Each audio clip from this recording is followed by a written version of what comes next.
Light camera action. Media পরিবারে সোনার চামচ মুখে নিয়ে জন্ম নেওয়া তহিদ আফ্রিদি কিছুদিন পূর্বে গ্রেপ্তার হয়েছেন বরিশালে। কিন্তু আজকের বিষয় এটি নয়, বিষয় হচ্ছে তহিদ আফ্রিদির বন্ধু ছিল তানভীর রাহি। সেই তানভীর রাহির বাড়ি ছিল নোয়াখালী। অনেকেই ধারণা করছেন এই তানভীর রাহি তহিদ আফ্রিদিকে ধরিয়ে দিয়েছেন বা তহিদ আফ্রিদির গতিবিধি সরকারের লোককে জানিয়ে দিত। কিন্তু তানভীর রাহি বিভিন্নভাবে অনেক মিডিয়াতে এসে বারবার সাক্ষাৎকারে বলেছেন তহিদ আফ্রিদি গ্রেপ্তার হওয়ার ব্যাপারে তানভীর রাহির কোনো হাত নেই।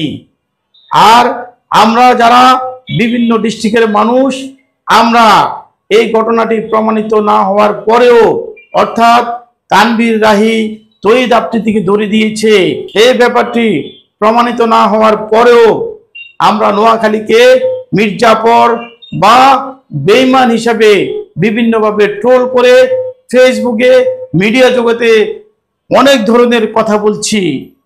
একটি জিনিস লক্ষ্য রাখবেন, একটি মানুষের সাথে যখন আরেকটি মানুষের বন্ধুত্ব হয়, সেটা কোনো ডিস্ট্রিক্ট বা তার রং দেখে বা তার জাত দেখে হয় না, বিভিন্ন কাজে কর্মে ভালো লাগা থেকে বা একসাথে চলাফেরার মাধ্যমে বন্ধুত্ব তৈরি হয়।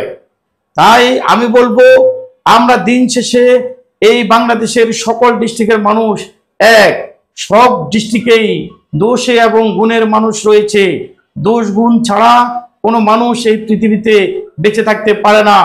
একটি মানুষ ভুল করতেই পারে, তাকে কেন্দ্র করে সেই ডিস্ট্রিক্টের বা সেই গোত্রের বা সেই জাতির সবাইকে অপমান বা অপবাদ দেওয়া ঠিক নয়।